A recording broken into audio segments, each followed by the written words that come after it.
আসসালামু আলাইকুম, কেমন আছেন আপনারা সবাই? আলহামদুলিল্লাহ আমরা খুব ভালো আছি। ওয়েলকাম টু ফুরাজ ব্লগ। আজকে সকাল সকাল বলতে এখন 11টার মতো ধরো বাজে। আর এগুলা কাপড় চোপড় হয়েছে, ধুয়ে আবার ছাদে দিছিলাম। আর ওয়াশিং মেশিন দিয়ে ধুইলে তো জানোই এক কাপড় হইতে হইতে আরেক কাপড় ধরো শুকাই যায়। আর ওদের যে তাপ কাঁথা কাপড়গুলো এগুলো ধুইছিলাম, মানে কাঁথা কাপড় শরীর মুখ কিন্তু আবার মাঝে মাঝে বাজে।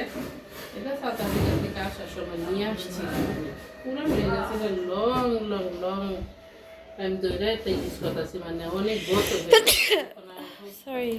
ছিল লাইক 5 to 6 ইয়ার্স এত আগে। এইটাও বেশ আমার আলগাতে কিনছিলাম টুবের কাবার টাবার, এটা টাকা পরে যেতে হয়, এগুলো সব দিচ্ছি ছোটোগুলো আগে বাদ দিই। জায়না মাছটা এই যে রে ইয়াসিরা তোর হয়েছে ঠান্ডা লাগছে। আমি বলছি না মেহেন্দি দিলে যে লাগবে ঠান্ডা, দেখো মায়ের 100 বার বলছি যে মা দিয়েন না, ইয়াসিরা তো বুঝে না, মায়ের দিয়েছে না ঠান্ডা লাগবে না, যে হাতে দিতেছে Allergy. আরে কাঁথাটা মায়ের দিছিল, আরেকটা কাঁথা মায়ের দিছে, আমার শাশুড়ির কথা দিছে কই এগুলা। এই যে দেখো এটা আমার দিছে কাজ করা কাঁথা, এই যে দেখছো মায়ের কাঁথা কে সেলাই করছে, মায়ের দিকে গেছে গা, বলতে পারবো না, একটু বাজ বাজ দে তারপরে রান্না বান্না করবো আর কি। তো তোমরা সাথেই থাকো। ওর মা হয়েছে রুটি বানাইতেছে আর আমি চাকা দিতেছি। শেষ হয়ে গেছে গো মা? হ্যাঁ তা তো কিনি না এখনো, কিনবো ইনশাল্লাহ। এই জন্য দেখো এটার মধ্যে বাঁচতেছি। আর এই যে দেখো এটার মধ্যে কিছু হয়ে গেছে, 2 3 4 5 6।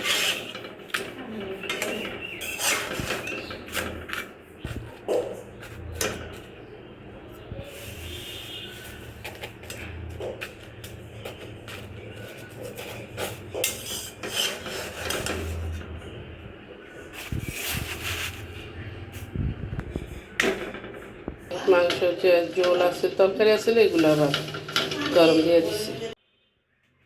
হাঁড়ি পাতে 2 সাইডটা ধুয়ে নিছি, এদিকে আবার কাপড় চোপড় দিয়ে দিচ্ছি মেশিনের ভিতরে।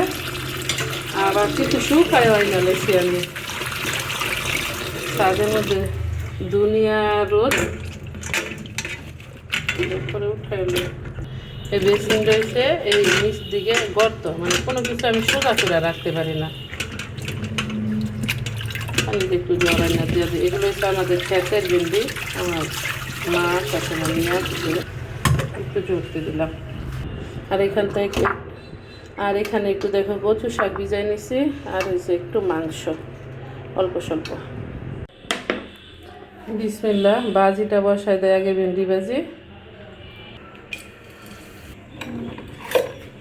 বসাই দিলাম এই কারণে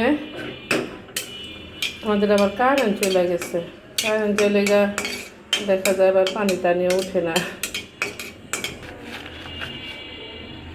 পেঁয়াজ রসুন কেটে নিচ্ছি একসাথে।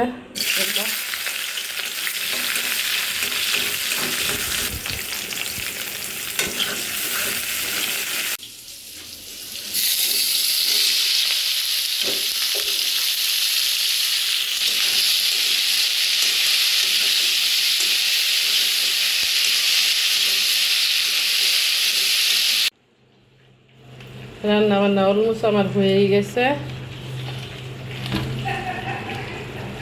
একটু ক্লিন করে নিতেছি।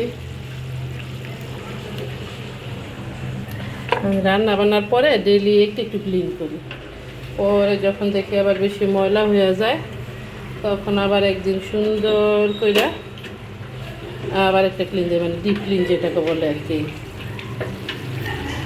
দেখো এদিকটায় গরু মাংস বসাচ্ছি।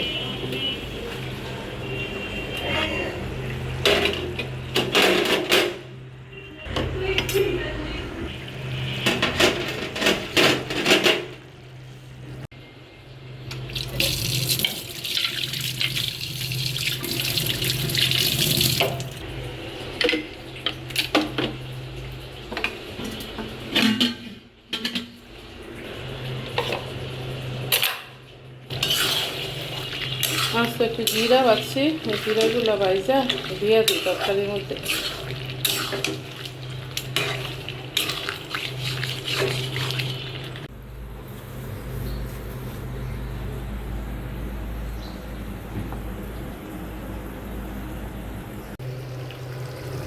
কিছু কাঁচামরিচ দিয়ে দিলাম ঝালের জন্য, আর একটু দিয়ে দিই জিরা।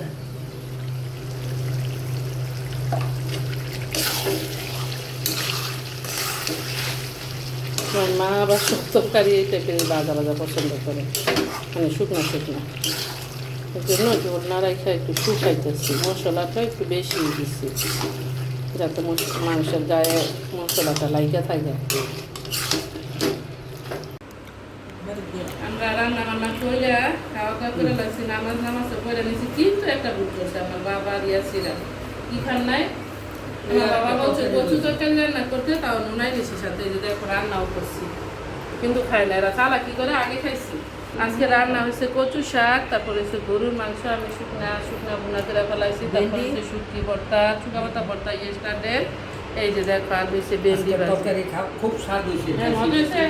থ্যাংক ইউ, অনেক মজা হয়েছে। বলে আপনি মার মতো রান্না করছি নাকি? দেখছো এরকমের হয়েছে। শুকা পাতা ভর্তাটা ভীষণ মজা হয়েছিল, তবে মা এবার যে কোনো ভর্তা বানাইলে অনেকই মজা লাগে না গো মা? হ্যাঁ, আমার চাচারা কুকুরা না মা সবাই। হ্যাঁ, সুমনে আপনাকে বাড়ি একটা খাবার আমার ভাল লাগে, মানে শাক সব কিছু খাওয়ার আগে একটা ভর্তা আছে। সুমনে আইসি কিন্তু সিঙ্গাপুর থেকে। ওই যে দেখো আমার মা ছোট ব্যাগে কাপড় নিচ্ছে, সাইড ব্যাগে।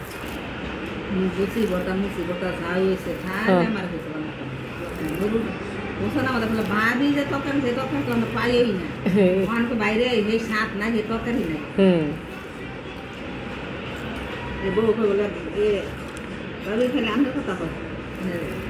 বাবির মতো নয় না কেন? মা আমার ছোট চাচার কথা বলে। মা আপনি তরকারি কথা সবাই সেদিন টানি আইলো না, কইতাছে না যে মামি রাতে রান্না যে কি মজা লাগে। মশলা বেশি পড়ছে।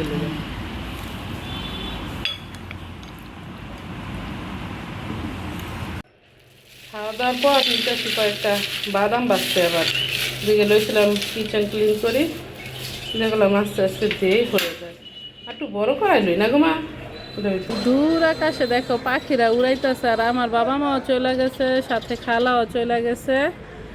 ভিডিওটা আর বেশি বড় করতে চাই না, বাইরে যাই না, বিকজ অনেক বেশি বৃষ্টি হইতেছিল এই জন্য। তবে এর মধ্যে আবার কিন্তু বেড়ায় এসে পড়ছি আমি।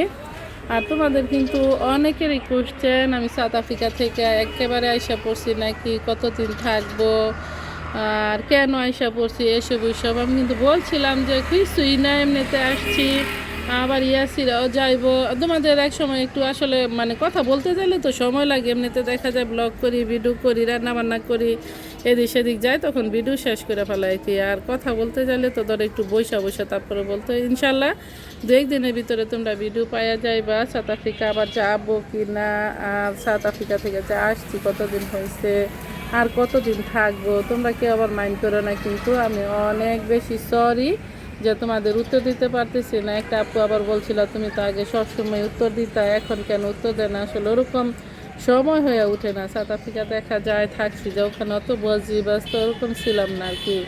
সো এই জন্য তোমরা আবার কেউ মাইন্ড করো না, আমি অনেক বেশি সরি। আজকের মতো আমার ব্লগটা এখানে শেষ করতেছি। আপনাদের যদি ভালো লাগে লাইক শেয়ার কমেন্ট করবেন, সাবস্ক্রাইব করবেন প্লিজ। দেখা হবে অন্য কোনো ভিডিওতে। আসসালামু আলাইকুম রহমতুল্লাহি ওয়া বারাকাতুহু। আল্লাহ হাফেজ।